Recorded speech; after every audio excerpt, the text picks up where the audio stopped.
Good morning sir. देखिए हम पिछले अध्याय में आप लोगों को पढ़ाए थे प्रिजर्वेटिव ऑफ फूड, यानी इसको भोजन को हम कैसे लंबे समय तक सुरक्षित रखने का तरीका बताए थे।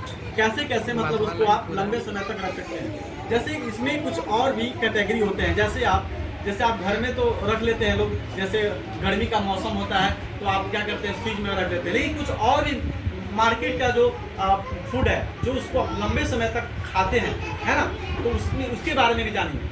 उसके बारे में आप सबसे पहले एक्सपायरिंग द फूड, मतलब फूड को बर्बाद होने से कैसे बचाएं और उसको लंबे समय तक कैसे खाएं, उसके बारे में जानिए। एक आता है Canning and bottling. Canning and bottling का मतलब होता है कि केन जैसा होता है, जार जैसा होता है, बोतल जैसा प्लास्टिक होता है, जैम, ये आपका देखे होंगे, पेप्सी कोला ये सब देखे होंगे, या आप जूस देखे होंगे, या लस्सी देखे होंगे, देखे कि नहीं देखे। तो उसमें क्या होता है कि थोड़ा सा आप एक्सप्रेशन भी देना है कि सर बोल रहे हैं कि हाँ, यस या नो का भी आप बोलिए कि समझ में आ रहा है कि नहीं आ रहा है। समझ में आ रहा है कि नहीं आ रहा है? Yes sir. तो आप बाजार से जो लस्सी और या बोतल में जो भी सामान लेके आता है कैनिंग में, तो उसको कैनिंग प्रोसेस बोलते हैं। उसमें कुछ प्रिजर्वेटिव ऐसे डाला जाता है मटेरियल जो आप 15 से 7 दिन तक उसको फिनिश कर देना है, नहीं तो फिर वो खराब हो जाएगा। यानी ऐसा नहीं कि आज पिए 2 घोट कल पिएंगे, तो ऐसे खराब हो सकता है। उसको एक ही दिन में क्या करना है, पैकिंग, ढक्कन को ओपन हुआ वैसे ही आपको खत्म कर देना है, फिनिश कर देना है। आगे है वैक्यूम पैकिंग। वैक्यूम पैकिंग में क्या होता है कि जैसे बहुत सारे ऐसे लोग होते हैं जो पैकिंग सामान खाते हैं, है ना। तो होता क्या है, जैसे आप नूडल्स हो गया, या आपका टी हो गया, कॉफ़ी हो गया, या आपका है ना बाजार से जो जैसे पैकिंग वाला सामान चीज़ हो गया, नट्स हो गया, सब पैकिंग को देखेंगे ना पूरा टाइट होता है, हवा टाइट, एयर टाइट उसको बोलते हैं। क्या बोलते हैं? एयर टाइट होते हैं।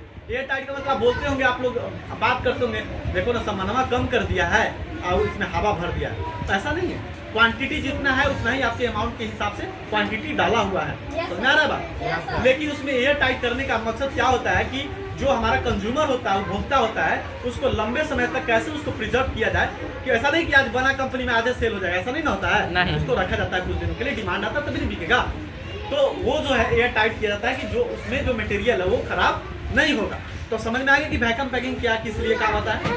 वैक्यूम पैकिंग से होता क्या है कि आपका वस्तु जो है खराब नहीं होगा, उसमें एयर टाइट किया जाता है, हवा से वो खराब नहीं होता है। उसके बाद है कटिंग। कटिंग में होता है कि जैसे आप घर में आप देखे होंगे कोई आप फिश कटिंग करके रख देता है, फिश देखें मछली कटिंग करके, तो मम्मी बोलेगी जल्दी हल्दी लपेट दीजिए, नमक लपेट दीजिए, खराब नहीं होगा। वैसे ही बाजार में भी क्या होता है, मार्केट में होता है, जैसे आप रेडीमेड क्या होता है सामान आता है, जैसे कटिंग करके उसको पैकिंग कर दिया जाता है मसाले लगाकर, है ना, उसमें कुछ लेप लगाकर, नमक लगाकर या विंगर लगाकर रखा जाता है, जो लंबे समय तक प्रिजर्व होता है और खराब नहीं होता है। उसके बाद है केमिकल प्रिजर्वेशन। केमिकल का मतलब कि उसमें एक होता है आपका सोडियम मेटाबाइसल्फेट, सोडियम मेटाबाइसल्फेट वैसा प्रिजर्वेटिव है जो आपको फूड को खराब नहीं होने देता है, लंबे समय तक वो प्रिजर्व रखता है। जैसे आप जैम देखेंगे बाजार में, मुरब्बा देखे रखा रहता है बोतल उतर में, है ना, पिकल्स हो गया, है ना, जैम हो गया, और उसमें और भी बहुत सारा जेली हो गया, जूस हो गया, ये सब जितने भी चीज़ें हैं वो केमिकल प्रिजर्वेटिव में रखा हुआ होता है, वो खराब नहीं होता है। लेकिन आगे में एक और भी मेथड है जिसका बोलते हैं पौष्टिकरण, यानी पेस्चराइजेशन, जिसको हम बहुत ज़्यादा हीट करते हैं। वैसे लिक्विड मटेरियल जिसको बहुत ज़्यादा क्या करते हैं, हीट करते हैं, गर्म करते हैं, इतने तापमान पर कि आप उसको अंदाजा भी नहीं लगा सकते हैं, और उसके बाद तुरंत क्विकली, है ना, उसको कूलिंग किया जाता है। मतलब गर्म करके क्या किया जाता है, कूलिंग किया जाता है, जिससे बैक्टीरिया जो है उसमें प्रवेश नहीं कर पाता है और वो कंज्यूमर के यहाँ पहुँचाया जाता है। उसके बाद है इसका तो गुण आप जरूर समझ गए कि प्रिजर्व करने से इसका फायदा क्या क्या है, जो उपभोक्ता को लंबे समय तक हर चीज वस्तु क्या कर सकता है, मिल सकता है। लेकिन इसका गुण भी है तो क्या है, अवगुण भी है, यानी एडवांटेज भी है तो डिसएडवांटेज भी है। समझ में आ रहा है बात?